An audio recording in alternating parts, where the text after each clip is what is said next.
الحمد لله نحمده ونستعينه ونستغفره ونؤمن به ونتوكل عليه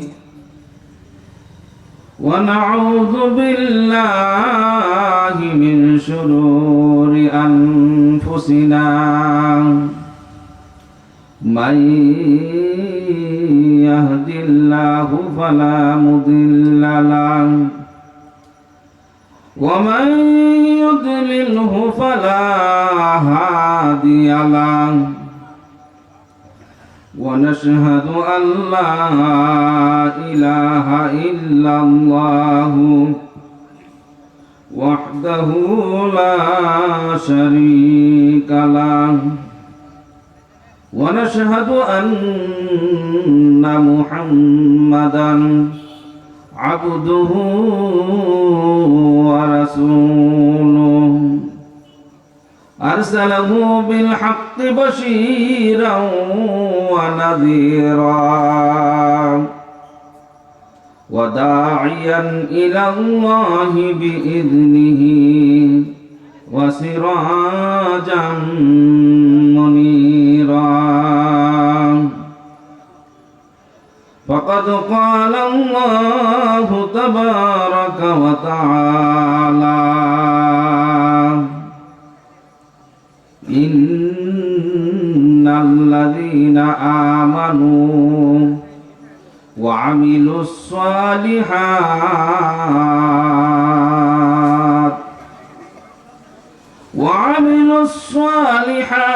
كانت لهم جنات الفردوس نزلا إن الله وملائكته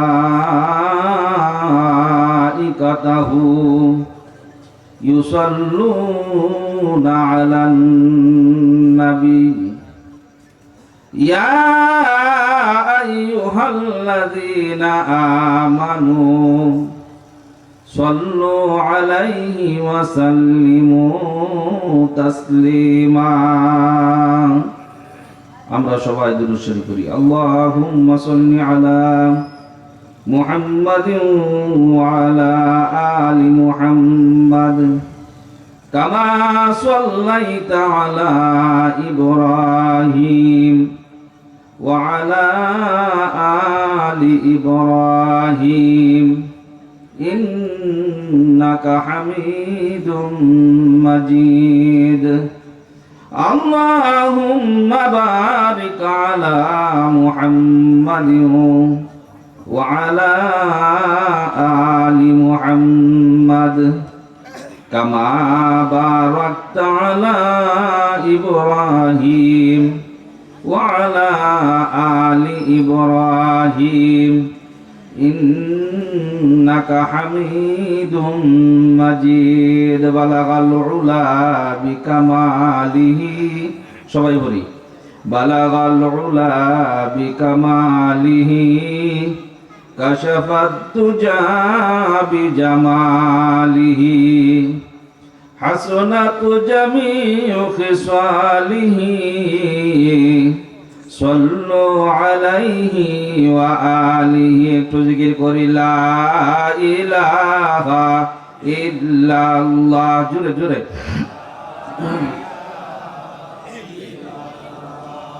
لا إله إلا الله لا إله إلا الله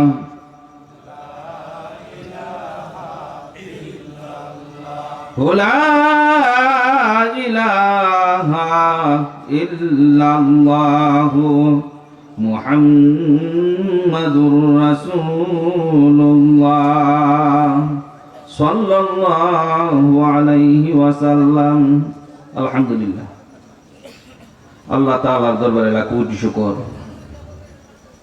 জি আল্লাহ পাক আজকে বড়চালা পশ্চিম পাড়া বাইতুল জান্নাত নূর জামে মসজিদ এর উদ্যোগে ওয়াজ ও দোয়া মাহফিলে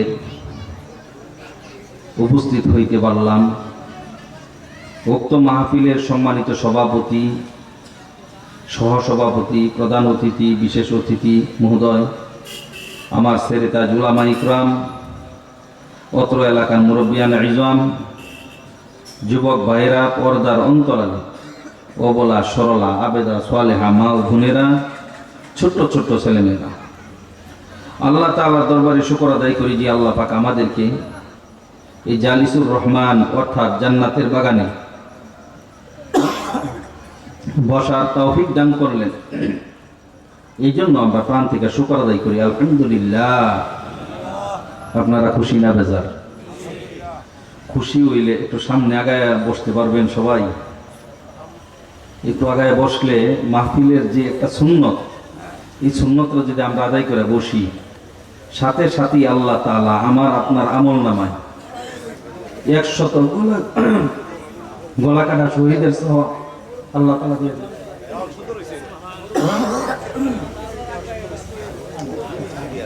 সবাই জায়গা লইবই।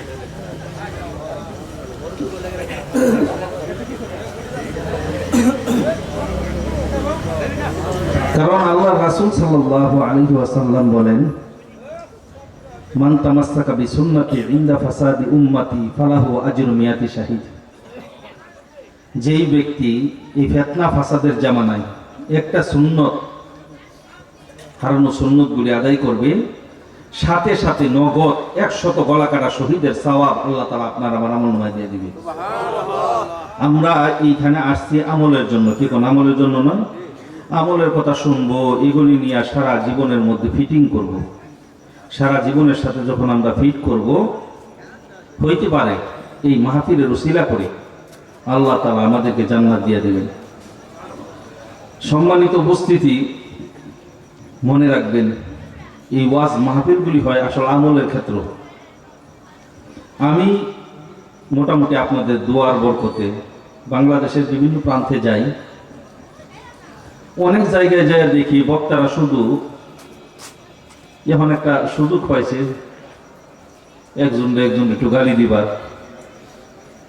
এইটা আসলে গালির মঞ্চ নয়, এইটা এমন এক মঞ্চ, এমন এক জায়গা, যেই জায়গার মধ্যে বসার পরে কিছু আমলের খোরাক, হৃদয়ের খোরাক নেওয়ার জন্য যারা আসে, কি কোন কথা ঠিক আছে না?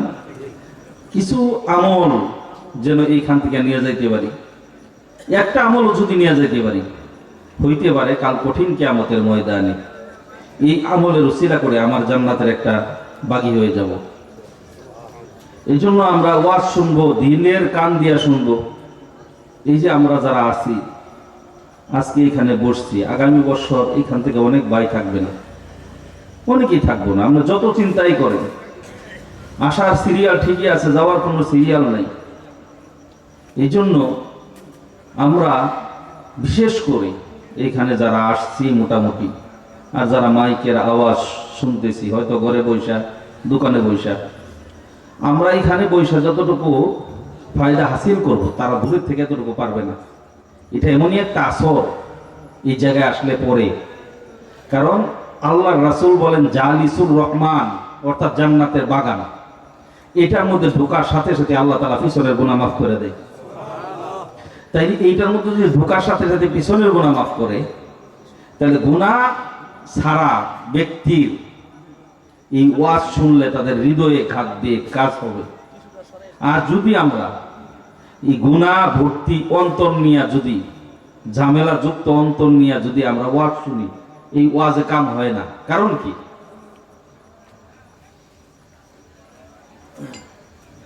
ওয়াজ শোনার দ্বারা মানুষের ফায়দা আছে, ওয়াজ শুনলে অনেক কাজ হয়।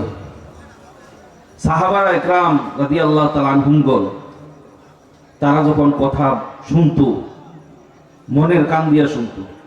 আমরাও আজকে ইনশাআল্লাহ নিয়ত করি, যা শুনবো মন দিয়েই শুনবো, যেন আমার জীবনের পিছনের যা চল গেছে এটা তো গেছেই, এটার জন্য আফসোস করা, সামনের জিন্দিগি আমার গঠন করা, সামনের জীবন যেন আমার এদিক সেদিক না হয়।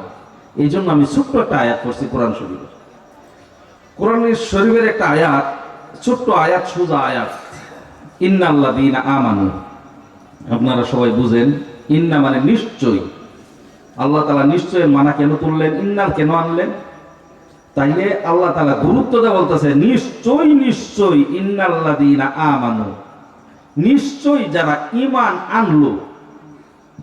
বুঝেন কথাটা? নিশ্চয় যারা ঈমান আনলো,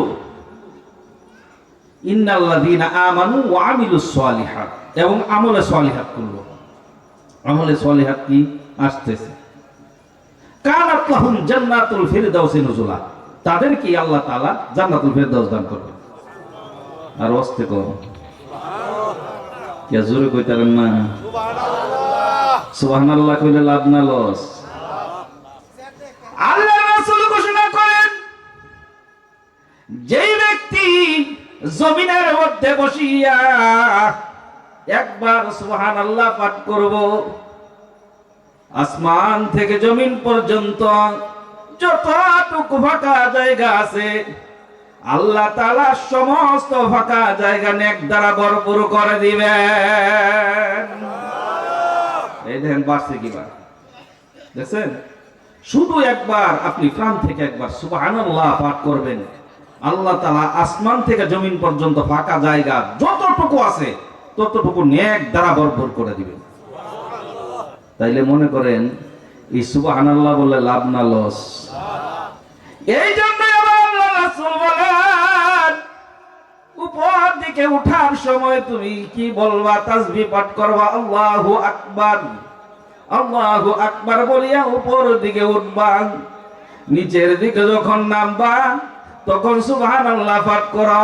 সমতল জায়গায় যখন তুমি চলবা তুমি জিকির করো লা ইলাহা ইল্লাল্লাহ, লা ইলাহা ইল্লাল্লাহ।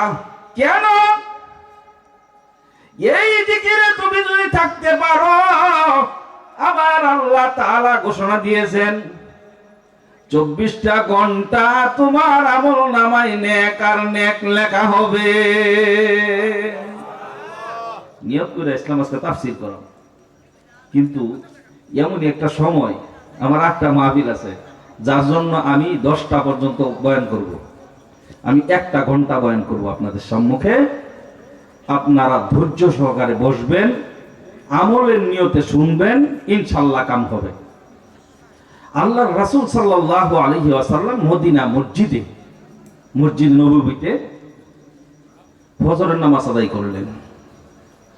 তবুকের যুদ্ধের জন্য রওনা হবেন সমস্ত সাহাবারা। সাহাবাদেরকে আল্লাহর রাসূল সাল্লাল্লাহু আলাইহি সাল্লাম দিক নির্দেশনা দিলেন, এইভাবে এইভাবে কাজ করতে হবে। বলার পরে রাসূল বললেন, ও সাহাবারা, যুদ্ধের ময়দানে যাচ্ছি, হয়তো জীবনের শেষ দেখা, যার যার বাসায় চলে যাও, যাইয়া তোমাদের সন্তান বিবি মা বাবা যারা আছে তাদেরকে তুমি বইলে আসো, বিদায় নিয়ে আসো, হইতে পারে জীবনের শেষ দেখা। যুদ্ধের ময়দানে যাচ্ছে, আল্লাহর রাসূল বললেন জীবনের শেষ দেখা হইতে পারে, এই জন্য তোমরা কি করো, যার যার বাসায় চলে যাও। সাহাবারা সবাই বাসায় চলে গেলেন। 2 জন সাহাবী রয়ে গেলেন। একজন সাহাবীর নাম হযরত আনাস রাদিয়াল্লাহু তাআলা আনহু, আরেকজন সাহাবীর নাম হইল যায়েদ রাদিয়াল্লাহু তাআলা আনহু। যায়েদ রাদিয়াল্লাহু তাআলা আনহু আপনারা জানেন রাসূল সাল্লাল্লাহু আলাইহি ওয়াসাল্লামের পালক ছেলে। যায়েদ ডাক দিয়া বলেন, ইয়া রাসূলুল্লাহ, আমার তো মা বাবা আপনি, আমি কার কাছে বলবো? তবু আম্মার কাছে আয়েশা সিদ্দিকা রাদিয়াল্লাহু তাআলা আনহার কাছে বলে আসছি, এখন আপনার কাছেই বলাই আমার শেষ বলা। আনাস রাদিয়াল্লাহু তাআলা আনহু তিনি 10 বছর রাসূলের খেদমত করতেন। 10 বছর খেদমত করার পর তিনি বললেন যে রাসূল, আমারও তো মা বাবা নাই, আপনার কাছেই বলা। এই জন্য তারা 2 জনও বসছেন। রাসূল নামাজে দাঁড়াইছে, নামাজের মধ্যে দাঁড়াইয়া সেজদার মধ্যে কানলেন, আল্লাহর কাছে সাহায্য চাইলেন। আল্লাহ, তাবুকের যুদ্ধে যাচ্ছি, তুমি আল্লাহ আমাকে এবং আমার সাহাবাদেরকে তুমি সাহায্য করো। আল্লাহর রাসূল নামাজ 2 রাকাত পড়লেন, 1.5 ঘন্টা সময় চলে গেল। কত ঘন্টা? 1.5 ঘন্টা সময় পরে আল্লাহর রাসূল সেজদা থেকে মাথা উঠাইয়া তিনি কি করলেন? সাহাবীদের দিকে মুখ ফিরাইয়া বসলেন। বসার সাথে সাথেই তিনি বাহিরের দিকে যাইয়া দেখেন এখনো সূর্যের আলো জমিনে ভরে নাই। কি সূর্য উঠছে 1.5 ঘন্টা সময় অতিবাহিত হয়েছে, 1.5 ঘন্টার উপরে হয়েছে, সূর্যের আলো কোথায় গেল? আল্লাহ রাসূল বলেন সূর্যের আলো গেল কোথায়? এটা হতাশার বিষয়। সূর্যের আলো দেখি না আমরা 2টা কারণে। কয়টা কারণ? একটা হইল বেশি কুয়াশা হইলে আমরা দেখি না, 2 নম্বর হলো আকাশে বৃষ্টি থাকলে দেখি না। 2টা কারণে আমরা সূর্য দেখি না। কিন্তু আকাশ পরিষ্কার, কোনো কুয়াশাও নাই, কোনো বৃষ্টিও নাই, সূর্যের আলোও নাই। কি কোন এই আশ্চর্যের ব্যাপার নয়? আল্লাহ রাসূল দেখতে বলেন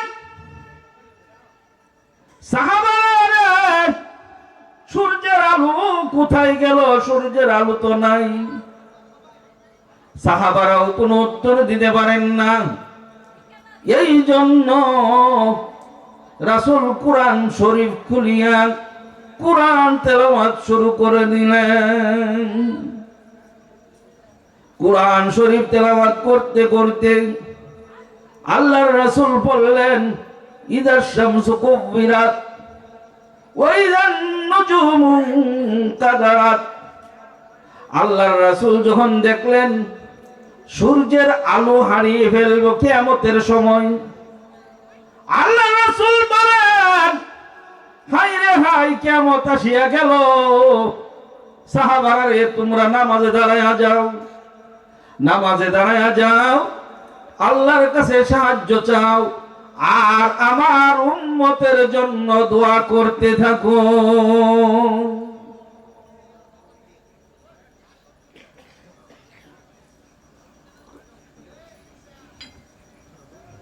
সাহাবারা নামাজে দাঁড়াইলেন, আল্লাহ রাসূল নামাজে দাঁড়াইয়া সিজদা যাইয়া কান্দে, আল্লাহ গো কিয়ামত বুঝি হয়ে যাবে, এখনই কিয়ামত হয়ে যাবে।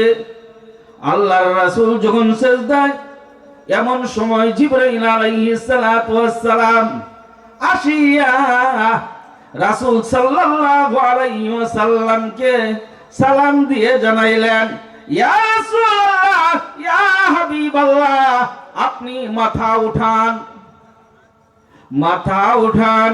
কেন গো জিবরাইল, কিয়ামত কি এখনই শুরু হবে? কখন কিয়ামত শুরু হবে?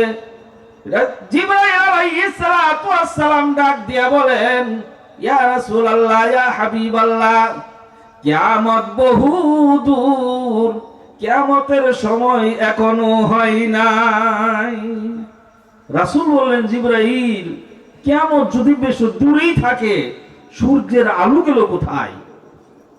জিবরাইল বলেন ইয়া রাসূলুল্লাহ, ইয়া হাবিবাল্লাহ, এই খবরটা নিয়েই তো আপনার কাছে আমি এসেছি। রাসূল বললেন জিবরাইল গো, বলো গো, সূর্যের আলো কোথায় গেল?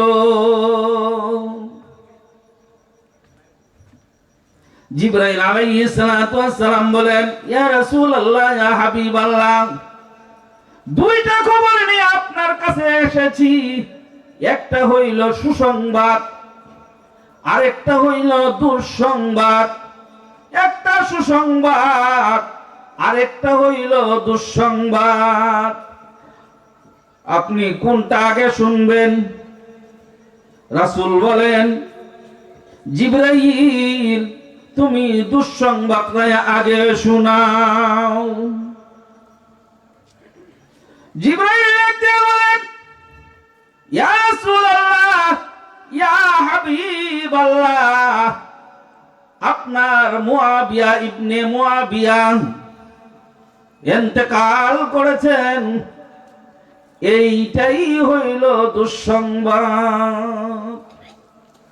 মুআবিয়া ইবনে মুআবিয়া তিনি কেমন সাহাবী ছিলেন?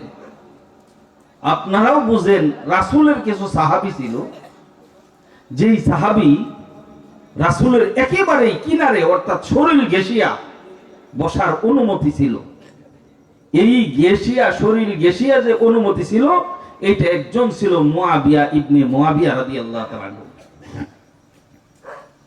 এখন সাহাবীর এই মৃত্যু সংবাদ শুনে রাসূল বলেন, কেমনে মরল আমার এই সাহাবী?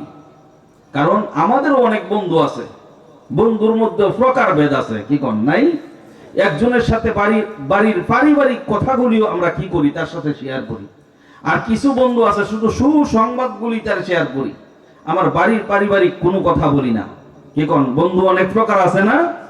রাসূল সাল্লাল্লাহু আলাইহি ওয়াসাল্লামের খুব আপন সাহাবী, কাছের সাহাবী, ইনি ছিলেন মুআবিয়া ইবনে মুআবিয়া রাদিয়াল্লাহু তাআলা। এবার রাসূল বলেন, জিবরাইল, সুসংবাদটা কি? সুসংবাদটা তুমি আমাকে জানাও। এবার জিবরাইল ডাক দিয়ে বলেন, রাসূল গো, সুসংবাদ হইল এই, আমি জিবরাইল এসেছি, আপনাকে ওই জানাজার ইমামতি করতে হবে, এই জন্য আপনাকে নিতে আমি জিবরাইল এসেছি। কি কোন সুসংবাদ নয়? ইমামতি করবেন। কারণ রাসূল দেখতে বলে, জিবরাইল, সূর্যের আলো কোথায় গেল এটা বলো। রাসূল গো, মুআবিয়া ইবনে মুআবিয়া ইন্তেকাল করেছেন, এই জন্য আমার আল্লাহ তাআলা আসমান থেকে 2 লক্ষ ফেরেশতা জমিনের মধ্যে এই জানাজায় অংশগ্রহণ করার জন্য পাঠাইছে। কত? 2 লক্ষ ফেরেশতা পাঠাইছে।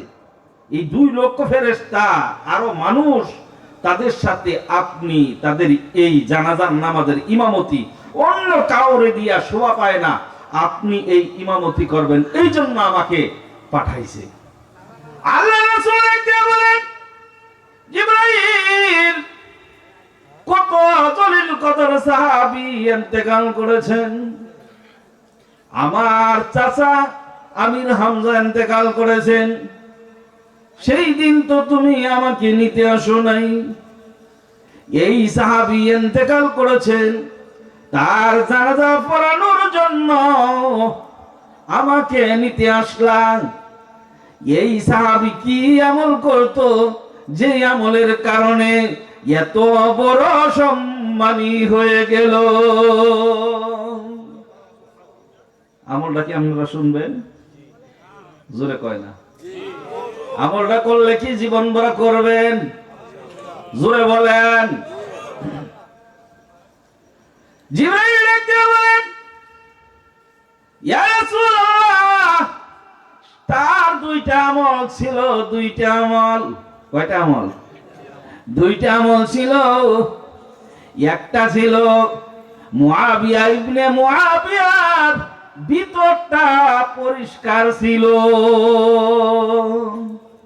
ভিতরে ফেসবুক ছিল না, আছে না সাদা সিধা মানুষ, কি কর নাই?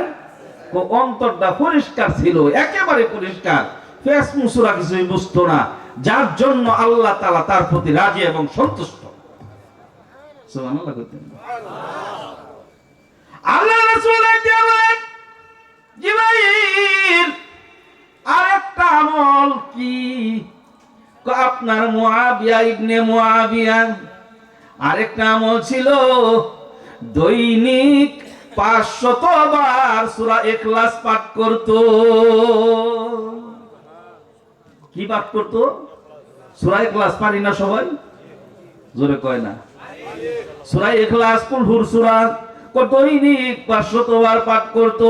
এই 500 বার এই সূরা ইখলাস পাঠ করত, এই কারণে আমার আল্লাহ তাআলা 2 লক্ষ ফেরেশতা আসমান থেকে পাঠাইছে।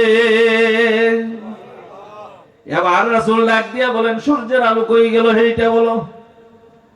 জিবরাইল ডাক দিয়ে বলেন, আল্লাহর রাসূল গো, এই যে 2 লক্ষ ফেরেশতা যখন আসমান থেকে নিচের দিকে নামে, তারা যখন পাখা উড়াইছে, পাখা উড়ানোর কারণে তাদের পাখার কারণে আলো পাখার উপরে চলে যায়, যার জন্য সূর্যের আলো জমিনে ভরে না। 2 লক্ষ ফেরেশতা যখন নিচের দিকে নামছে, তাদের পাখা তো ছড়াইয়া দিছে। পাখা ছড়ানোর কারণে এই সূর্যের আলো বিলীন হয়ে গেছে। এখন আমরা 2টা জিনিস শিখলাম। 1 নম্বর কি? অন্তরের মধ্যে কোনো ফেসফুস রাখা যাবে না। 2 নম্বর কি কইলাম? সূরা ইখলাস দৈনিক কতবার? 500 বার পাঠ করা। আপনি যদি এইটা করতে পারেন, এই জন্য আল্লাহ তাআলা বলেন, ইন্নাল্লাযীনা আমানু ওয়া আমিলুস সালিহাতি কানাত লাহুম জান্নাতুল ফিরদাউসি নুজুলা। আল্লাহ তাআলা লাগ দিয়ে বলেন, যারা ঈমান আনলো, নিশ্চয়ই যারা ঈমান আনলো এবং আমলে সালিহাত করলো, তাদের জন্য আল্লাহ তাআলা রেখে দিয়েছেন জান্নাতুল ফিরদাউস। কি কোন সোজা না আয়াতটা? আয়াতটাও সোজা, জান্নাতে যাওয়াও সোজা। কিন্তু যদি কোনো ব্যক্তি এই কবরের মধ্যে ধরা খায়া যায়, ওই ব্যক্তি দেখবেন ওই ব্যক্তির অবস্থাটা এমন হবে, আজকে তো বিস্তারিত সম্ভবই না, তারপরও আমি দেখি কিছু ইশারা দিতে পারি কিনা। আল্লাহর রাসূল একদিন মসজিদে নববীতে বসে আছেন। আরেকটা ঘটনা, আল্লাহর রাসূল আসরের নামাজ আদায় করে তিনি মুসল্লিদের দিকে মুখ করে বসতেন, এটা সুন্নত। আল্লাহর রাসূল যখন সাহাবীদের দিকে মুখ করিয়া বসলেন, বসার পরে জিবরাইল আইসা বইলা গেল কানে কানে, ইয়া রাসূলুল্লাহ, এই মুহূর্তে যেই সাহাবী প্রবেশ করতেছে মসজিদে নববীতে, এই সাহাবী জান্নাতি। আর ওস্তে কোন না আল্লাহ রাসূল সাহাবীদেরকে মুখ করিয়া ডাক দিয়া বলেন, সাহাবারা রে, জান্নাতি মানুষ দেখবানি। কি কোন দেখবা চাইতো না মানুষ? সমস্ত সাহাবীরা বলে, ইয়া রাসূলুল্লাহ, দেখতে চাই, দেখান। রাসূল ঘোষণা করলেন, এই মুহূর্তে মসজিদে নববীতে যেই সাহাবী ঢুকবে, ওই সাহাবী জান্নাতি। কিরকম বুঝলেন? যখনই কথা ঘোষণা দিছে, আল্লাহর রাসূল ঘোষণা দিছে এই সাহাবী জান্নাতি, সমস্ত সাহাবারা মসজিদের দরজার দিকে তাকায় আছে। দেখে একটা সাহাবী, উনি ঢুকছে যে একটা স্বাভাবিক একজন সাহাবী, তেমন নামি দামি না, নেতাও না, কোনো কিছুই না, একেবারেই একজন স্বাভাবিক একজন সাহাবী। তিনি মসজিদে নববীতে প্রবেশ করলেন। মসজিদে নববীতে প্রবেশ করার পর সমস্ত সাহাবীরা দেখলেন যে জান্নাতি মানুষ। হায়রে আল্লাহ! কারণ রাসূল নিজে বলছে উনি জান্নাতি, তাহলে অবশ্যই জান্নাতি। মাগরিবের নামাজ আদায় করলেন, এশার নামাজ আদায় করলেন। এশার নামাজ আদায় করিয়া সমস্ত সাহাবারা কি করলেন? মসজিদ থেকে বের হইলেন। মসজিদ থেকে বের হইয়া যখন যার যার বাড়ির দিকে যায়, আব্দুল্লাহ ইবনে উমর রাদিয়াল্লাহু তাআলা আনহু, উমর ইবনে খাত্তাব রাদিয়াল্লাহু তাআলা আনহুর ছেলে আব্দুল্লাহ, তিনি কি করলেন? ওই জান্নাতি মানুষের পিছনে পিছনে হাঁটতে শুরু করলেন। কারণ আব্দুল্লাহ রাদিয়াল্লাহু তাআলা আনহু তিনি কি করলেন? ওই জান্নাতি মানুষের কাছে আইয়া ডাক দিয়ে বলেন, আমি কি আপনার মেহমান হইতে পারিনি? আপনার মেহমান হইতে পারি আমি? দেখেন কি লুপ, লুপটা কি? ওই সাহাবী ডাক দিয়ে বলেন, জান্নাতি সাহাবী ডাক দিয়ে বলেন, উমর ইবনে খাত্তাবের ছেলে আমার বাড়ির মেহমান হবে, এর চেয়ে সৌভাগ্যবান ব্যক্তি আর কে হইতে পারে? অবশ্যই আপনি আমার বাড়ির মেহমান হইবেন, এর চেয়ে খুশির সংবাদ আর কি হইতে পারে? চলেন আমার বাড়িতে। উমর ইবনে খাত্তাব রাদিয়াল্লাহু তাআলা আনহুর ছেলে আব্দুল্লাহ রাদিয়াল্লাহু তাআলা আনহু তার বাড়িতে গেলেন। বাড়িতে যাওয়ার পর রুটি গোশত দিলেন, খাবার দাবার খাইলেন। উমর ইবনে খাত্তাব রাদিয়াল্লাহু তাআলা আনহুর ছেলে আব্দুল্লাহর নিয়ত হইল, সে কোন আমলটা করে যে আমলের কারণে আল্লাহর রাসূল মসজিদে নববীতে তার জান্নাতি ঘোষণা করছে, ওই আমলটা আমার দেখা লাগবে, ওই তদ অনুযায়ী আমি আমল করব, আমিও জান্নাতি হয়ে যাব। লোকটা বুঝতেছেন কি? উমর ইবনে খাত্তাব রাদিয়াল্লাহু তাআলা আনহু তিনি কি করলেন? তার ছেলে কি করল? আব্দুল্লাহ রাদিয়াল্লাহু তাআলা আনহু খাবার দাবারের পরে শোয়ার একটা ব্যবস্থা করে দিলেন। এদিক দিয়ে ওই লোকটা খাবার দাবার খাইয়া তিনি বিছানায় শুয়ে ঘুম গেলেন। আব্দুল্লাহ রাদিয়াল্লাহু তাআলা সারা রাত ইবাদত করে কাটাইলেন। ইবাদত করে কাটাইয়া সারাটা রাত কাটলেন, তাহাজ্জুদ পড়লেন, কোরআন তেলাওয়াত করলেন, বিভিন্ন আমল দিয়া সারাটা রাত্র তিনি কাটাইলেন। মাঝে মধ্যে ওই লোকটার দিকে তাকাইয়া দেখি কি আমল করে। কলে না না, ওই লোকটা তো নাক ডাকিয়া সারাটা রাত্র ঘুমাইলো, কোনো আমল করলো না। আব্দুল্লাহ রাদিয়াল্লাহু তাআলা আশ্চর্য হয়ে গেল, কি রে ঘটনা কি? সে তো ইয়াশার নামাজ পড়ে এসে এইবার নাক ডাকিয়া ঘুমাইলো সারা রাত, না পড়লো তাহাজ্জুদ, না পড়লো কোনো কোরআন তেলাওয়াত, না করলো জিকির আজকার, না আল্লাহর দরবারে কোনো কান্নাকাটি। দেখি হয়তো আজকের দিন তার মনে হয় সারাদিন শরীর ক্লান্ত ছিল বা অসুস্থ ছিল। আগামী রাত্র, দ্বিতীয় রাত্র রইলেন না না একই আমল। তৃতীয় রাত্র অতিবাহিত করলেন না গো না, একই আমল, অন্য কোনো আমল নাই। আব্দুল্লাহ রাদিয়াল্লাহু তাআলা তিনি কি করলেন? মসজিদে নববীতে আসলেন। তৃতীয় দিন আসিয়া রাসূলের সামনে আসিয়া সম্মানের সাথে ইজ্জতের সাথে রাসূলকে জিজ্ঞাসা করলেন, ইয়া রাসূলুল্লাহ, ওই যে একজন সাহাবীকে বলছিলেন জান্নাতি, রাসূল গো আমি 3টা দিন তার বাড়িতে ছিলাম, 3টা দিন থাকিয়া তার অন্য কোনো আমল দেখি নাই গো রাসূল, একটা অন্য কোনো আমল করতে আমি দেখি নাই। রাসূল গো তাহলে আমাকে বলেন কোন আমলের কারণে আপনি জান্নাতি ঘোষণা করলেন? আপনারা শুনবেন, যেরকম নাকা এনে কিন্তু অতিরিক্ত কোনো নামাজ নাই, অতিরিক্ত কোনো কোরআন তেলাওয়াত নাই, অতিরিক্ত কোনো জিকির নাই, শুধু 5 ওয়াক্ত নামাজ তার সম্বল। এমন সময় ডাক দিয়া বলেন, রাসূল গো বলেন ওই ব্যক্তি জান্নাতি ব্যক্তি কোন আমলের কারণে জান্নাতি ঘোষণা হইল? রাসূল ডাক দিয়া বলেন, আব্দুল্লাহ জান্নাতের ঘোষণা তো আমি দেই নাই, আমার মুখ দিয়া প্রকাশ করেছি। আমি যখন আসরের নামাজ পড়িয়া বসে আছি, ঠিক সেই সময় জিবরাইল আমিন আসিয়া বলছে, ইয়া রাসূলুল্লাহ, আপনি এখন মসজিদ নববীতে যেই লোকটা প্রবেশ করবে সেই লোকটা জান্নাতি। আমি তো সেই কথাটাই বলে দিছি। আল্লাহর রাসূলকে জিজ্ঞেস করেন, ইয়া রাসূলুল্লাহ, ইয়া হাবিবাল্লাহ, তাহলে বলুন এই লোকটা কোন আমলের কারণে জান্নাতি? রাসূল ডাকতে বলেন, আব্দুল্লাহ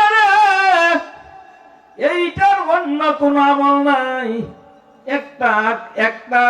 একটা কাজের জন্য সে জান্নাতি।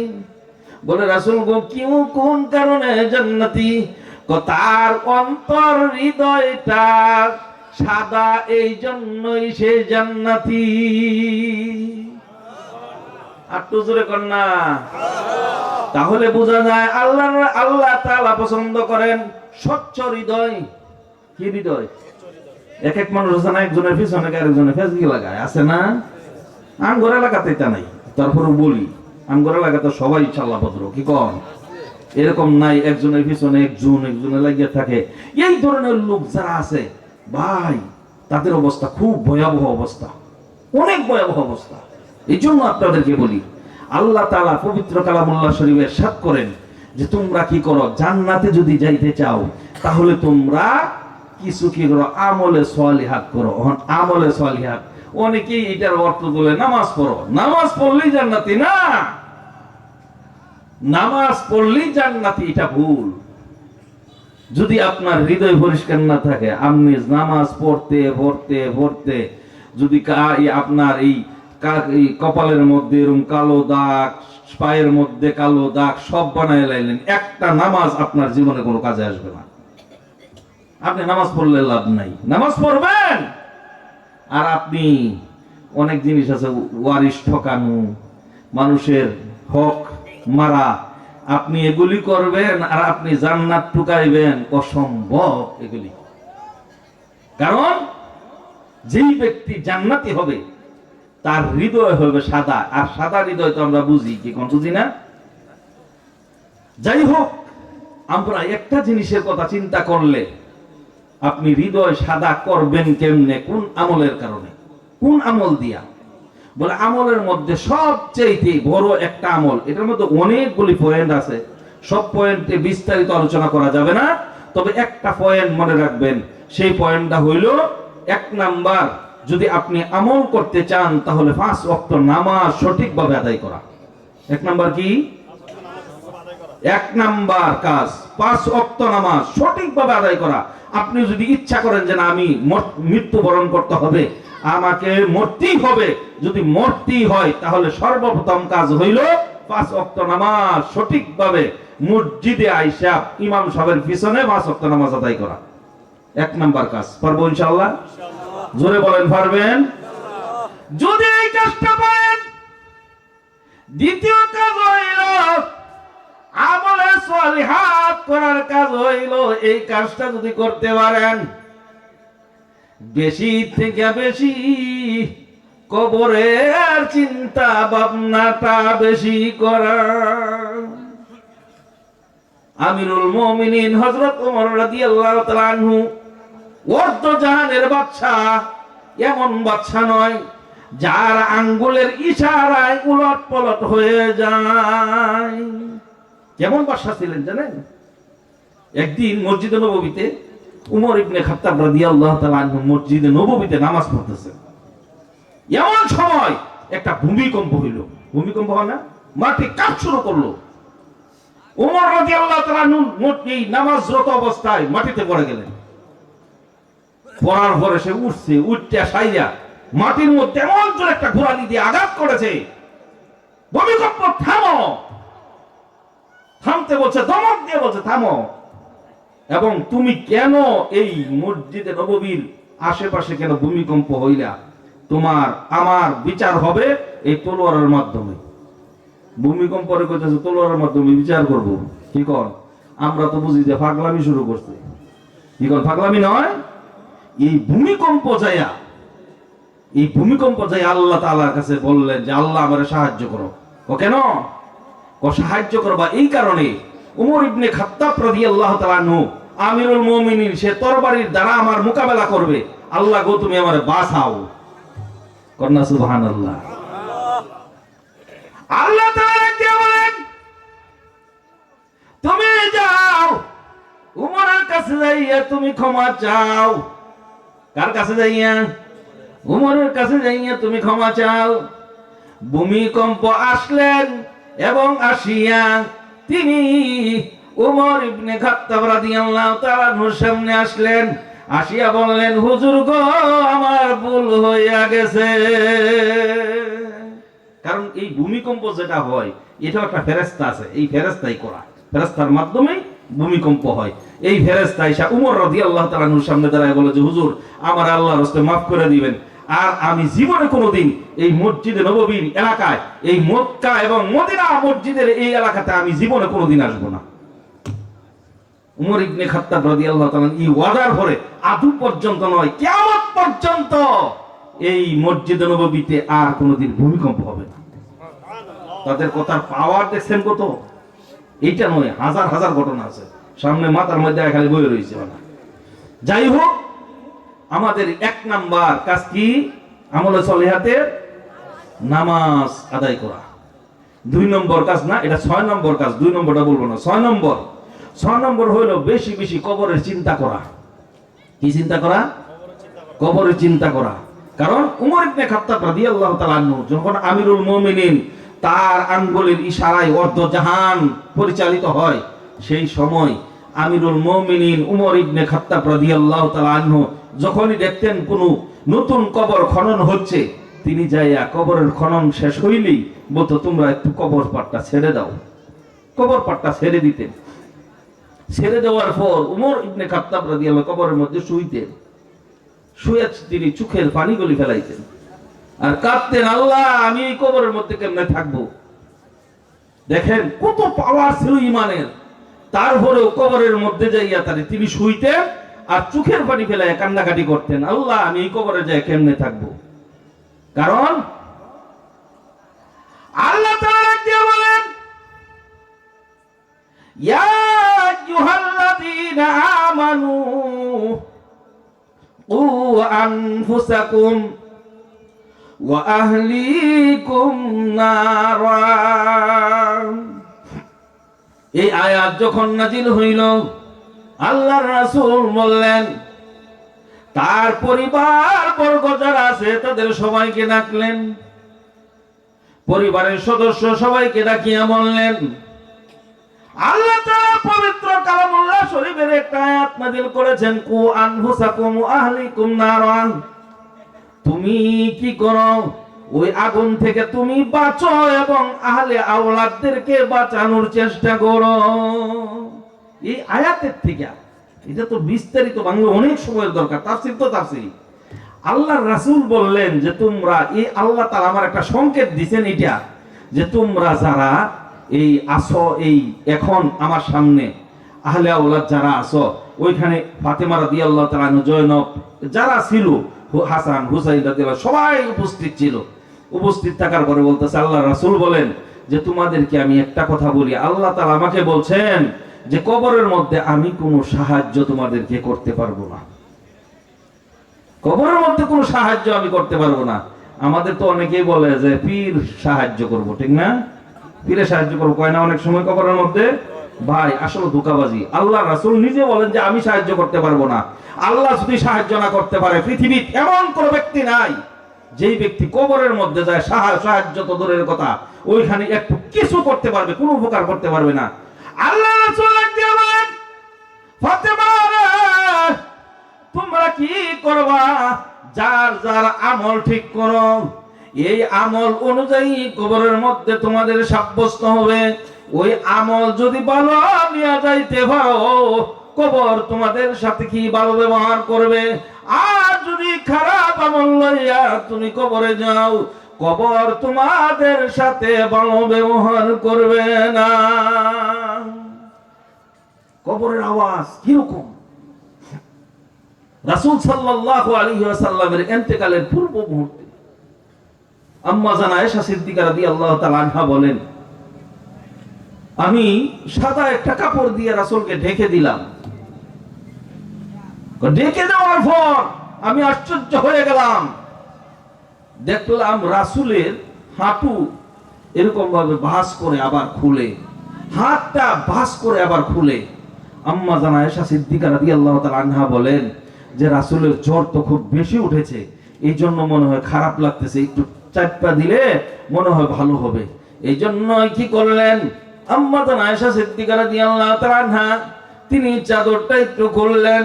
চাদর খুলিয়া তিনি দেখলেন না গো না, রাসূলের এমন কোন লোমকূপ নাই যেই লোমকূপের গুড়ার মধ্যে ঘামের পানি আসে নাই। মৃত্যুর পূর্ব মুহূর্তে রাসূলের এই অবস্থা, আমার আপনার কি অবস্থা হবে? এই সময় আম্মা জান আয়েশা সিদ্দিকা রাদিয়াল্লাহু তাআলা হাউমাউ করে কেঁদে দিলেন। ওইখানে দাঁড়ানো ছিল ফাতেমা রাদিয়াল্লাহু তাআলা। ফাতেমা রাদিয়াল্লাহু তাআলা হাউমাউ করে কাঁদতে শুরু করলেন। ফাতেমা কান্দে, আম্মা জান আয়েশা সিদ্দিকা রাদিয়াল্লাহু তাআলা কান্দে। এই জন্যই রাসূল কি করলেন, ইশারা দিলেন ফাতেমা রাদিয়াল্লাহু তাআলাকে।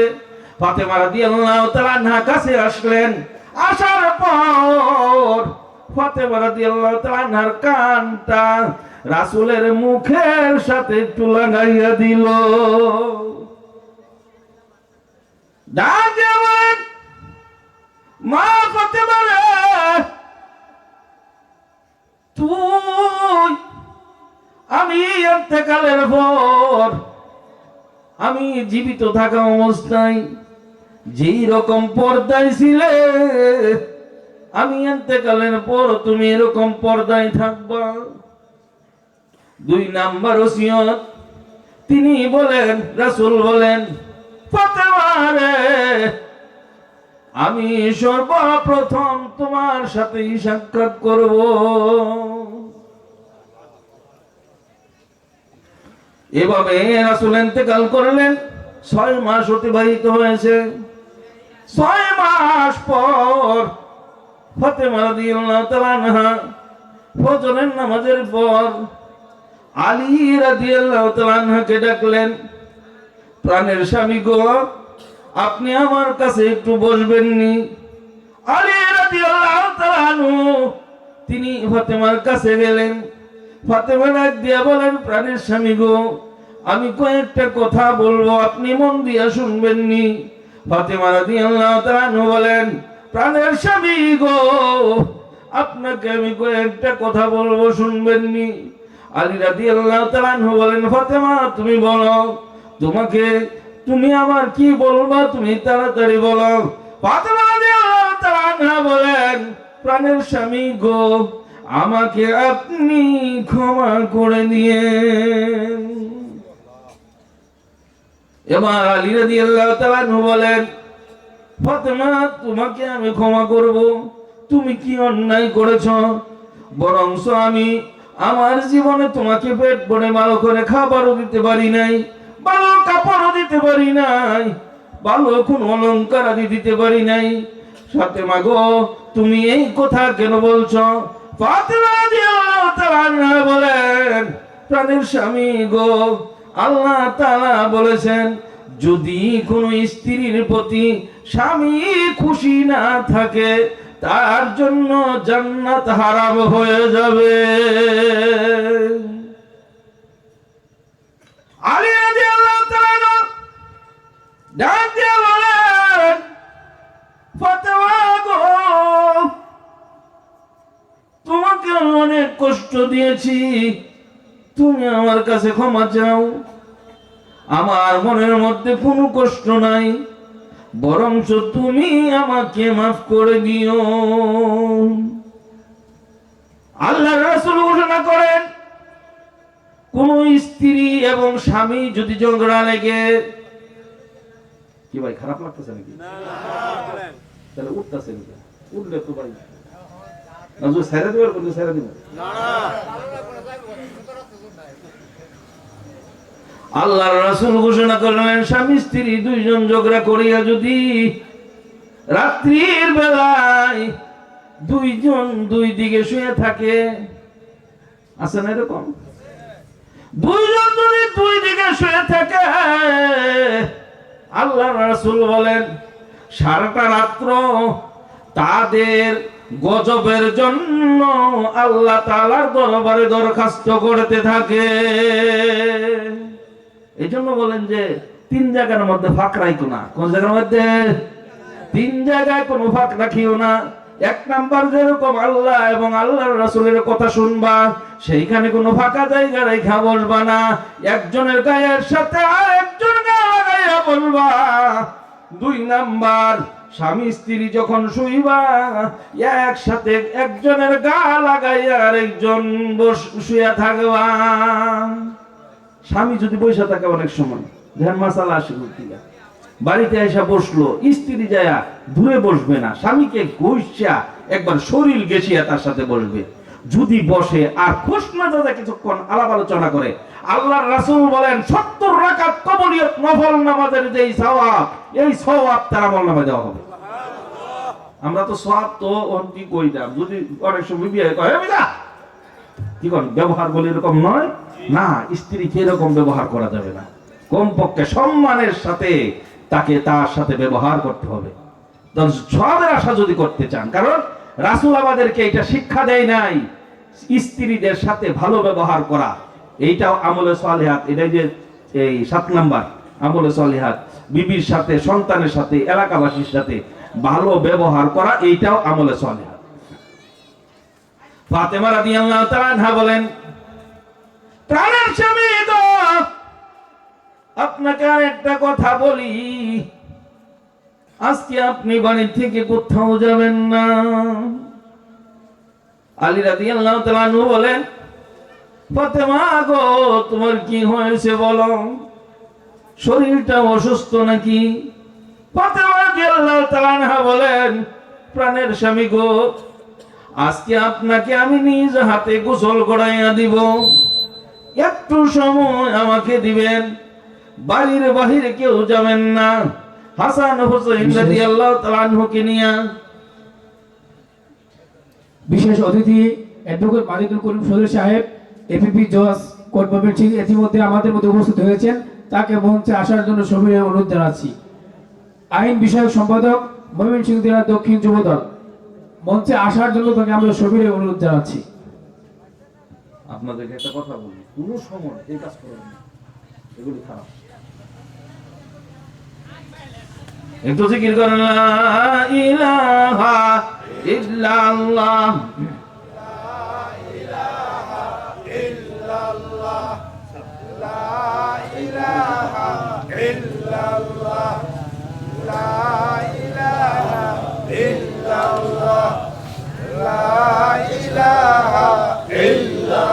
ফাতেমা রাদিয়াল্লাহু তাআলা ডাক দিয়ে বলেন, প্রাণের স্বামী গো, আজকে কোথাও যাবেন না। ফাতেমা রাদিয়াল্লাহু তাআলা আনহা হাসান এবং হুসাইন রাদিয়াল্লাহু তাআলা আনহুকে গোসল করাইলেন। গোসল করাইয়া আলী রাদিয়াল্লাহু তাআলা আনহুকে নিজ হাতে গোসল করাইলেন। গোসল করানোর পর জোহরের আযান হয়ে যায় মসজিদে নববীতে। তারা মসজিদে নববীতে যায়, যাইয়া জোহরের নামাজ আদায় করে। জোহরের নামাজ আদায় করিয়া আবার বাসায় চলে আসে।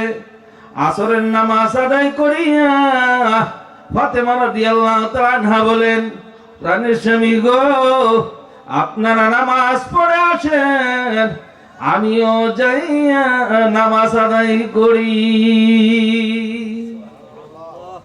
তিনি যাইয়া মাগরিবের নামাজ আদায় করলেন। মাগরিবের নামাজ আদায় করিয়া তারা কি করলেন? মাগরিবের নামাজ আদায় করিয়া তারা হাসান হুসাইন এবং আলী রাদিয়াল্লাহু তাআলা আনহু ঘরের মধ্যে আসলেন। ঘরের মধ্যে আসার পর আয়েশা, হাসান এবং হুসাইন রাদিয়াল্লাহু তাআলা আনহু ফাতেমা রাদিয়াল্লাহু তাআলা আনহার ঘরের মধ্যে নক করলেন। দরজা ভিতর থেকে বন্ধ, ভিতর থেকে কোনো আওয়াজও আসে না। হাসান হুসাইন রাদিয়াল্লাহু তাআলা আনহু দৌড়াইয়া গিয়া তার আব্বা জানের কাছে বলে, আব্বা জান, আম্মুর দরজার মধ্যে ডাক দিলাম, কোনো আওয়াজ নাই। আলী রাদিয়াল্লাহু তাআলা আনহু দৌড়াইয়া ঘরে আসলেন। আসিয়া তিনিও ডাক দিলেন, না গো না, ঘরের ভিতর থেকে কোনো আওয়াজ নাই। আলী রাদিয়াল্লাহু তাআলা আনহু ঘরের দরজা ভেঙে ঘরের ভিতরে প্রবেশ করলেন। প্রবেশ করিয়া দেখলেন ফাতেমা রাদিয়াল্লাহু তাআলা আনহা দুনিয়ায় নাই। যখন দেখলেন দুনিয়ার মধ্যে ফাতেমা রাদিয়াল্লাহু তাআলা আনহা নাই, ফাতেমা রাদিয়াল্লাহু তাআলা আনহা আলী রাদিয়াল্লাহু তাআলা আনহুকে আরেকটা কথা বলছিল, প্রাণের স্বামী গো, আমি যদি দিনের বেলায় ইন্তেকাল করি, আমাকে দিনের বেলায় মাটি দিবেন না, দিনের বেলায় দাফন করবেন না, রাত্রির বেলায় দাফন করবেন। আর যদি রাত্রির বেলায় ইন্তেকাল করি, আপনি দিনের অপেক্ষায় থাকবেন না, রাত্রির বেলায় আমাকে দাফন করে দিবেন। আর একটা কথা বলি, কোন সাহাবীদেরকে খবর দিবেন না, আপনি কয়েকজন মিলে আমার জানাজা পড়াইয়া আপনি আমাকে মাটি দিয়া দিবেন, দাফন করে দিবেন। আলী রাদিয়াল্লাহু তাআলা বলেন, আলী রাদিয়াল্লাহু তাআলা বলেন, ফাতেমা গো, অনেক সাহাবীরা তো যখন শুনবে ফাতেমা ইন্তেকাল করেছে, তারা তো পাগলের ন্যায় ছুটে আসবে। ডাক দিয়ে বলেন, প্রাণের স্বামী গো, আপনি কাউকে খবর জানাবেন না, কারণ যদি তারা আসে আর জানাজার মধ্যে আসিয়া যদি আমার লাশটাও দেখে, সাহাবারা বলবে ফাতেমা এতটুকু লম্বা ছিল, এতটুকু মোটা ছিল, এইটাও আমি চাই না তারা এইটাও মন্তব্য করুক। এই জন্যই কি করলেন, আলী রাদিয়াল্লাহু তাআলা আনহু বসে আছেন, কিভাবে ঠিক করবে চিন্তা করতেছেন। এমন সময় মসজিদে নববীতে সারা জানু হয়ে গেল। হাসান হুসাইন রাদিয়াল্লাহু তাআলা আনহু এবং আলী রাদিয়াল্লাহু তাআলা আনহু তারা মসজিদে নববীতে চলে যায়। এশার নামাজ আদায় করলেন, এশার নামাজ আদায় গুনিয়া তারা ঘরে ফিরে আসলেন।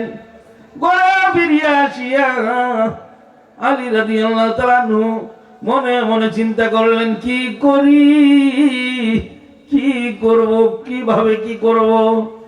এমন সময় হঠাৎ করিয়া কে জানি গো আলী রাদিয়াল্লাহু তাআলা আনহুর ঘরের দরজায় কে জানি কড়া নাড়া দেয়। আলী রাদিয়াল্লাহু তাআলা আনহু উঠে আসলেন, আয়েশা দরজা খুললেন, দরজা খুলিয়া দেখলেন আবু যর গফারি রাদিয়াল্লাহু তাআলা আনহু দরজার সামনে হাজির। আলী রাদিয়াল্লাহু তাআলা আনহুকে জিজ্ঞাসা করেন, ও আলী, একসাথে আসার নামাজ আদায় করলাম, তুমি তো মুখ দিয়ে বললেই ফাতেমা ইন্তেকাল করেছেন, কিন্তু এই কথাটাও তো তুমি বললে না। আলী রাদিয়াল্লাহু তাআলা আনহু বলেন, আপনি কোথা থেকে কিভাবে খবর পেলেন? আবু যর ডাক দিয়া বলেন, আলী রে, আমি এশার নামাজ আদায় করিয়া বাসায় গেলাম, বাসায় গিয়া আমি কি করলাম, খাওয়া দাওয়া করে না শুইলাম, ঘুমের ভাব এসেছে, এমন সময় দেখি রাসূল আমার ঘরের মধ্যে হাজির। ডাক দিয়া বলেন, আবু যর রে, যা রে যা, যাইয়া আমার ফাতেমা ইন্তেকাল করেছেন। একটা মানুষ যদি কবর দিতে যায় 4 জন লোকের দরকার, তারা 3 জন আছে, আরেকজন লোকের শর্ট। যার আবু যর যাইয়া 4 জন পূরণ হইয়া আমার ফাতেমাকে দাফন করে আয়। আবু যর গফারি রাদিয়াল্লাহু তাআলা আনহু তিনি কি করলেন, আলী রাদিয়াল্লাহু তাআলা আনহুর ঘরে গেলেন। যাওয়ার পর আলী রাদিয়াল্লাহু তাআলা আনহু বলেন, আবু যর রে, যা রে যা, তুই যাইয়া জান্নাতুল বাকিতে আমার ফাতেমার জন্য কবর খনন করে আয়। ফাতেমা রাদিয়াল্লাহু তাআলা আনহুর কবর খনন করতে যখন গেলেন, কবর খনন শেষ করিয়া, ফাতেমা রাদিয়াল্লাহু তাআলা আনহুর কবর শেষ করিয়া আবু যর গফারি রাদিয়াল্লাহু তাআলা আনহু কবরকে উদ্দেশ্য করে বললেন,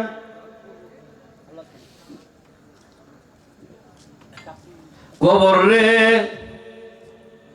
আজকে যাকে তোর মাঝে রাখবো তুই জানোস নি কাকে রাখবো? হযরত হাসান হুসাইনের আম্মা জান ফাতেমা রাদিয়াল্লাহু তাআলা আনহাকে তোর মাঝে রাখবো, দেখিস কোন প্রকার বেয়াদবি করবি না। কবর থেকে কোনো আওয়াজ নাই, কোনো আওয়াজ নাই। আবার ডাক দিয়া বলে, কবর রে, জানোস নি তোর মাঝে আজকে কাকে রাখবো? যাকে আল্লাহ তাআলা মুমিনদের হাতিয়ার হিসাবে ঘোষণা দিয়েছেন, আলীর স্ত্রী ফাতেমাকে তোর মাঝে রাখবো। সাবধান সাবধান, কোনো প্রকার বেয়াদবি করিস না। আবার ডাক দিয়া বলেন, কবর রে, জানোস নি তোর মাঝে আজকে কাকে রাখবো? যে জান্নাতের যে নারীদের সর্দার ফাতেমা রাদিয়াল্লাহু তাআলা আনহাকে তোর মাঝে রাখবো, দেখিস কোনো বেয়াদবি করিস না। কবর থেকে কোনো আওয়াজ নাই। আবার ডাক দিয়া বলেন, যাকে সৃষ্টি না করলে আসমান জমিন আল্লাহ তাআলা সৃষ্টি করতো না, তার কলিজার টুকরা মা ফাতেমাকে তোর মাঝে রাখবো, দেখিস কোন প্রকার বেয়াদবি করিস না। কবর দেখতে আল্লাহ, আমার জবানটা তুমি খুলিয়া দাও। আল্লাহ তাআলা মানুষের মতো কথা বলার শক্তি কবরকে দিয়ে দিলেন। কবর ডাক দিয়ে বলেন, আবু যর গিফারি রে, তুই তো জানোস না আমি কিসের গোর, কারণ আমি হাসান হুসাইনের মাকে চিনি না, আমি আলীর স্ত্রীকে চিনি না, জান্নাতের সরদারনি এই ফাতেমাকে আমি চিনি না, আমি মুহাম্মদুর রাসূলুল্লাহ সাল্লাল্লাহু আলাইহি ওয়াসাল্লাম কলিজার টুকরা মা ফাতেমাকে আমি চিনি না। আমল যদি ভালো নিয়ে আসে আমি কবর তার সাথে ভালো ব্যবহার করব, আর যদি আমল ভালো না নিয়ে আসে আমি তাকে এমন চাপ দেব যে চাপের কারণে বাম পাজরের ছাটনিগুলি ডান পাজরের ছাটনির মধ্যে ঢুকিয়া যাবে। আবু যর গিফারি রাদিয়াল্লাহু তাআলা এই কথা শোনার সাথে সাথেই কবরের মধ্যে উঠার সাথে সাথে হাত তিনি কি করলেন, হাত ফেল হয়ে পড়ে গেলেন। যে হায় হায়, কবর কি বলে, ফাতেমা রাদিয়াল্লাহু তাআলা নাকি চিনে না।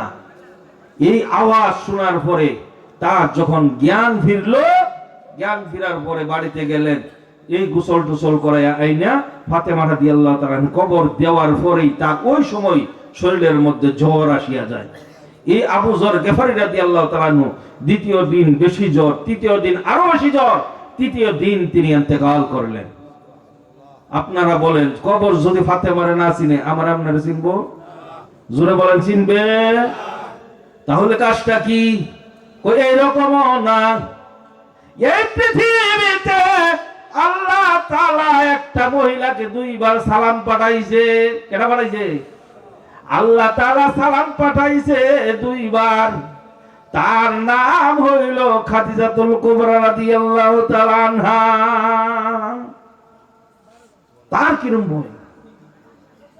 একদিন খাদিজাতুল কুবরা রাদিয়াল্লাহু তাআলা আনহা, লম্বা ঘটনা, হুজুর আকরাম সাল্লাল্লাহু আলাইহি ওয়াসাল্লামকে ডাকলেন।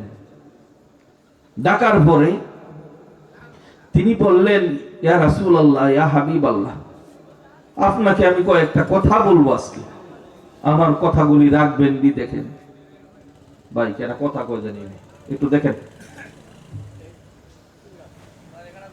খাদিজাতুল কুবরা রাদিয়াল্লাহু তাআলা ডাক দিয়ে বলেন, প্রাণের স্বামী গো, আপনাকে তিনটা কথা বলবো, কথাগুলি রাখবেন নি। রাসূল ডাক দিয়ে বলেন, খাদিজা রে, তুমি আমাকে যে সম্মান দিয়েছ, তুমি আমাকে যে সম্মান দিয়েছ, এই সম্মানের কথা আমি কোনোদিন বলবো না। খাদিজাতুল কুবরা রাদিয়াল্লাহু তাআলা কি সম্মান দিয়েছিলেন? রাসূলের বয়স যখন 25, যখন 17 বছর বয়স, 17, এই খাদিজাতুল কুবরা রাদিয়াল্লাহু তাআলা আবু তালিবের সাথে একটা পরামর্শ করলেন, চাচা যান, আমি যাকে আনি আমার ব্যবসা পরিচালনার জন্য, সেই খালি 2 নম্বরই করে। চাচা গো, একটা ভালো মানুষ পাওয়া যাবে নি আমার ব্যবসা সমস্ত কিছু দেখভালের জন্য? আবু তালিব ডাক দিয়ে বলেন, একজন লোক আছে মক্কা নগরীতে, যাকে আল আমিন বলে রাখে, একেবারে আল আমিন। বলে, আল আমিন, তাকে হয়তো আমি জিজ্ঞাসা করে দেখতে পারি। তখন কি করলেন, আবু তালিব যাইয়া খাদিজাতুল কুবরা রাদিয়াল্লাহু তাআলা আনহার অনেক গুণগান গাইলেন। যাই হোক, পরিশেষে তাকে অফার করিলেন যে, বাবা, খাদিজাতুল কুবরা রাদিয়াল্লাহু তাআলা আনহার একজন লোকের প্রয়োজন, বিশ্বস্ত একজন লোকের প্রয়োজন তার সমস্ত ব্যবসাগুলি দেখার জন্য। তিনি রাজি হইলেন। বহুত লম্বা ঘটনা। রাজি হওয়ার পরে এই খাদিজাতুল কুবরা রাদিয়াল্লাহু তাআলা আনহা তিনি কি করলেন, ছাগল চড়ানোর জন্য পাহাড়ে গেলেন। তার খাদেমা ছিল তাকে দেখভালের জন্য, ওই যে দেখেন না আমগর দিকে বড় অফিসার থাকলে তার ফিউন দেয়, তাই না, এরকম একটা ফিউনের মতো একটা লুক দিলেন এই মাইসারা রাদিয়াল্লাহু তাআলা আনহা। মাইসারা কি করত, তার সমস্ত কাজগুলি, রাসূলের কাজগুলি তিনি করতেন, রাসূল কাজ করতেন, এই ব্যবসা দেখতেন। এক পর্যায়ে রাসূলের খাবার নিয়ে মাইসারা গেলেন এই মাঠে। মাঠে যাইয়া দেখে সর্বনাশ, এই রৌদ্রের মধ্যে, যারা সৌদি আরব গেছেন তারা দেখছেন সৌদি আরবের রোদ কিন্তু অনেক বেশি, প্রখর রোদ। আশ্চর্য হয়ে গেলাম, যাইয়া দেখি রাসূল ঘুরে, মাঠ দিয়া ঘুরে, আর তার উপর একটা ছায়া, এমন একটা শীতল ছায়া তার উপর দিয়া, রাসূল যেই দিকে যায় ছায়াটাও ওই দিকে যায়। সুবহানাল্লাহ, জোরে কন্যা। মাইসারা দিয়া বলেন, পৃথিবীতে এমন লোক তো আর কোনোদিন দেখি নাই, যে হাই রে হাই, এমন লোক তো আর কোনোদিন দেখি নাই। দৌড়াইয়া তিনি বাসায় আসলেন, আয়েশা বললেন, মালিক, একটা আশ্চর্য জিনিস দেখলাম, আমাদের যেই লোক রেখেছেন মুহাম্মদকে, মুহাম্মদের আশ্চর্য ধরনের আজকে একটা জিনিস দেখলাম, সে প্রখর রৌদ্রের মধ্যে হাঁটিয়া হাঁটিয়া চলে, তার পিছনে পিছনে এমন একটা ছায়া, যেই ছায়াটা শীতল ছিল। আমগর দিকে দেখেন গরিব মানুষ একটা কথা বলে কিন্তু দাম থাকে না, কি কথা ঠিক না কথাটা? ধনী মানুষ না কইলে গরিব মানুষ যদি একটা কথা কয়, ওই কথার বেশি একটা দাম নাই। তেমন একটা খাদিজা রাদিয়াল্লাহু তাআলা আনহা এই মাইসারার কথা একটু দাম দিছে না, কি দেখছো না দেখছো আন্তাজি মাতাজি কথা বলে। হে কই যে মাইসারা কই, আল্লাহ যদি আমারে দেয় সময়, তাহলে আমি সঠিক আরেকবার তো হবে, কারণ একবার যখন দেখছি আরেকবার দেখবো, আরেকবার দেখলাইলে আমার রানীমাকে আমি দেখাবো। বেশ কিছুদিন পর আবার খাবার নিয়ে যখন মাঠে গেলেন, মাঠে যাইয়া দেখে একটা পাথরের উপর রাসূল বসে আছেন, পিছনে একটা বড় সাপ, এমন এক সাপ, সাপটা কি করলেন, ফোনা তুলিয়া এরকম এরকম ভাবে ধুলে, আর ধুলার কারণেই আল্লাহ তাআলা এর মধ্যে সুন্দর একটা বাতাস সৃষ্টি করে দিলেন, আর এই বাতাসটা রাসূলের গায়ের মধ্যে যাইয়া লাগে।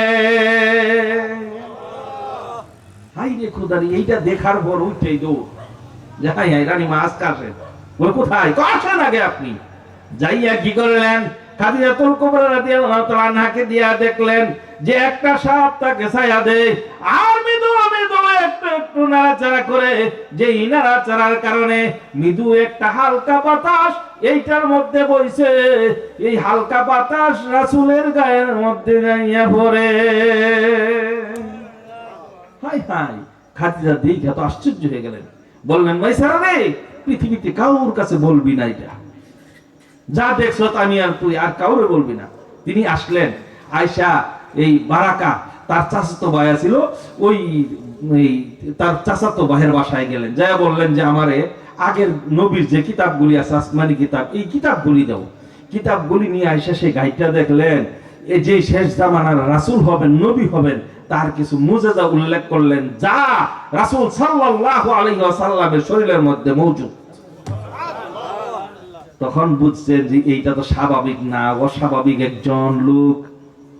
এই জন্য কি করলেন, 25 বছর বয়স যখন হলেন, 25 বছর বয়সের সময় আল্লাহর রাসূলকে খাদিজার অনেক ভালো লাগলো। খাদিজার ভালো লাগার পর রাসূলকে কি করলেন, খাদিজাতুল কুবরা রাদিয়াল্লাহু তাআলা আনহা বললেন, ইয়া সে মুহাম্মদ, আপনি আজকে বাসায় যাইয়া আপনার চাচাকে একটু বলবেন আমার সাথে দেখা করার জন্য। যখন করছে চাচারে দেখা করবো লাগে, রাসূলের বাড়িতে গেছে, গিয়ে আবু তালেবরে কইছে, চাচা আপনাকে দেখা করার জন্য খাদিজা রাদিয়াল্লাহু তাআলা আনহা বলছেন। তখন তিনি একটু বিমর্ষ হয়ে গেলেন যে আমার ভাতিজা মনে কোনো অন্যায় করছে, এই জন্য দৌড়াইয়া তিনি খাদিজার বাড়িতে গেলেন। খাদিজার বাড়িতে যাইয়া খাদিজাকে জিজ্ঞাসা করলেন, কোনো অন্যায় করছে আমার ভাতিজা? বলে, না না, কোনো অন্যায় করে নাই, অন্যায় করে নাই। বলেন না গো চাচা, আপনাকে ডাকছি অন্য একটা কারণে। কি কারণ? চাচা গো আপনি তো জানেন বড় বড় শহরের বাদশা ব্যবসায়ীরা আমাকে বিবাহের পয়গাম দিয়েছে। আমি কোন বিবাহের মধ্যে প্রস্তুত ছিলাম না, রাজি হই নাই।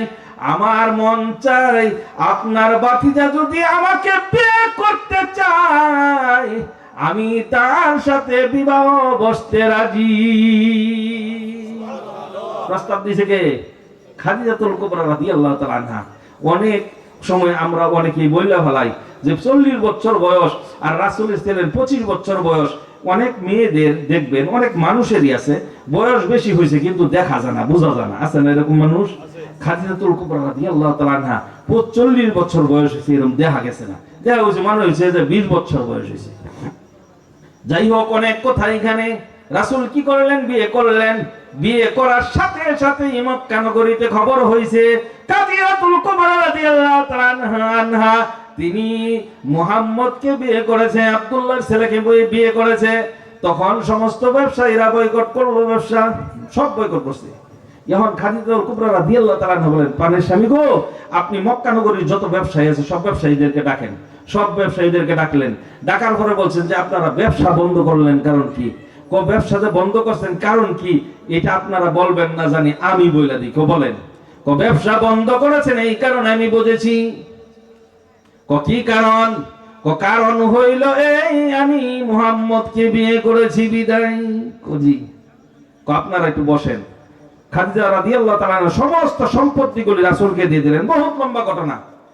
যখন রাসূল খাদিজা রাদিয়াল্লাহু তাআলা ইন্তেকাল করবেন 1 সপ্তাহ আগে, রাসূলকে দিয়ে বলেন, প্রাণের স্বামী গো, আমার কয়টা কথা আপনি শুনবেননি?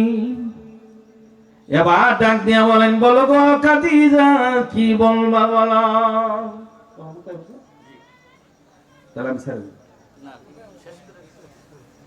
এবার খাদিজা রাদিয়াল্লাহু তাআলা আনহাকে বললেন, এবার রাসূল ডাক দিয়ে বলেন, খাদিজা গো, কি বলবা তুমি বলো।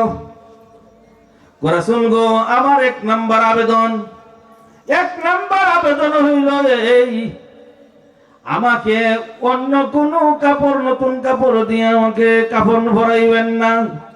আপনার একটা পুরাতন জুব্বা দিয়ে আমাকে কাফনের কাফন পরাইবেন। রাসূল বললেন, মানলাম। 2 নাম্বার শর্ত, 2 নাম্বার হইল এই, রাসূল গো, কবরের মধ্যে যখন রাখবেন অন্য কেউ যেন কবরে না নামে। আপনি একা কবরে নামিয়ে আমাকে একা কবরে রাখবেন, আর অন্য কোন লোক যেন না নামে। রাসূল বললেন, 2 নম্বরটাও মঞ্জুর করলাম। 3 নাম্বার, রাসূল গো, 3 নাম্বার হইল এই, কাফন দাফনের পরে, দাফন করার পরে সবাই চলে যাবে, রাসূল গো আপনি যাবেন না, আপনি কবরের পাশে বসে থাকবেন। রাসূল বলেন, খাদিজা গো, 2টা শর্ত তোমার মানতে পারবো, 3য় শর্ত মানা আমার দ্বারা সম্ভব না। কেন? আমি যদি তোমার সাথে বসে থাকি, কবরের মধ্যে বসে থাকি, আমার উম্মতের কি অবস্থা হবে। খাদিজাতুল কুবরা রাদিয়াল্লাহু তাআলা ডাক দিয়ে বলেন, ইয়া রাসূলুল্লাহ, ইয়া হাবিবাল্লাহ, আপনাকে সব সময় বসে থাকতে বলি নাই। আপনি ততক্ষণ বসে থাকবেন যতক্ষণ পর্যন্ত কবরের সওয়াল জবাব শেষ না হবে, ততক্ষণ পর্যন্ত। সওয়ালের জন্য খাদিজাতুল কুবরা রাদিয়াল্লাহু তাআলা ভয় পায়। আমার মূল লক্ষ্য উদ্দেশ্য ছিল এই পর্যন্ত। যাকে আল্লাহ তাআলা সালাম জানাইছে সেই ব্যক্তিও ভয় পায়। এমন সময় খাদিজাতুল কুবরা রাদিয়াল্লাহু তাআলা আনহা তিনি কি করলেন? রাসূল সাল্লাল্লাহু ইন্তেকাল করার পর রাসূল সাল্লাল্লাহু আলাইহি ওয়াসাল্লাম পুরাতন জুব্বা দিয়ে তাকে কাফন পরাইলেন। আর রাসূল সাল্লাল্লাহু আলাইহি ওয়াসাল্লাম নিজেই কবরে নামলেন। কবরে নামার পর খাদিজাতুল কুবরা রাদিয়াল্লাহু তাআলা আনহাকে কবরে রাখার সময় রাসূলের চোখ দিয়ে 2 ফোঁটা পানি পড়ে যায়। দুই ফোঁটা পানি খাদিজাতুল কুবরা রাদিয়াল্লাহু তাআলা নূর সিনা মুবারকে পড়ে যায়। আল্লাহ তাআলা বলেন, জিবরাইল রে, এই যে দুই ফোঁটা পানি, চোখের পানি, আমার বন্ধুর দুই ফোঁটা চোখের পানি পড়েছে, এই দুই ফোঁটা চোখের পানির বরকতে খাদিজার কবরটাকে তুই কি করে দিবি? বরকত দ্বারা ভরপুর করে দিবি। যখন কি করলেন? দাফন করলেন। যখন কি করলেন? দাফন শেষ করলেন। শেষ করার পরে রাসূল বসে আছেন, আর রাসূলের চোখ দিয়ে ঝর্ণার মতো পানি বের হয়। ফাতেমা রাদিয়াল্লাহু তাআলা ছোট, ওই সময় রাসূলের কিনারে যাইয়া ফাতেমাও কান্দে, রাসূলও কান্দে। ফাতেমা বলেন, বাবা গো, আপনি যদি এখানে বসে বসে কান্দেন, আমি ফাতেমা কোথায় যাব? আল্লাহ রাসূল বসে আছেন। এই দৃশ্যটা দেখার সাথে সাথে আসমানের ফেরেশতারাও কান্দে। এমন সময় আল্লাহ তাআলা ডাক দিয়ে বলেন, জিবরাইল রে, যা রে যা, আমার বন্ধুর কাছে যাইয়া আমার সালাম জানা। আর ডাক দিয়ে বল, বন্ধু, আপনার এখানে বসে থাকতে হবে না, এই খাদিজার কবরের সওয়াল জবাব আমি আল্লাহ তাআলা নিজে আরশ থেকে দিয়া দিব। আল্লাহ তাআলা আমাদের সবাইকে কবুল ও মঞ্জুর করুন। সবাই বলি আমিন। আসসালামু আলাইকুম ওয়া রাহমাতুল্লাহি ওয়া বারাকাতুহু। মা আলাইনা ইল্লাল বালাগ। আমরা ইনশাআল্লাহ শেষ পর্যন্ত থাকবো তো ইনশাআল্লাহ। আল্লাহ তাআলা আমাদের সবাইকে কবুল করুক। আর সবাই আমার জন্য দোয়া করবেন যে আল্লাহ তাআলা আমাকেও যেন আল্লাহ তাআলা আপনাদের সাথে কবুল করে। আসসালামু আলাইকুম ওয়া রাহমাতুল্লাহি ওয়া বারাকাতুহু। আলহামদুলিল্লাহ, সুম্মা আলহামদুলিল্লাহ। আমরা এতক্ষণ দীর্ঘক্ষণ কোরআন এবং হাদিসের আলোকে হযরত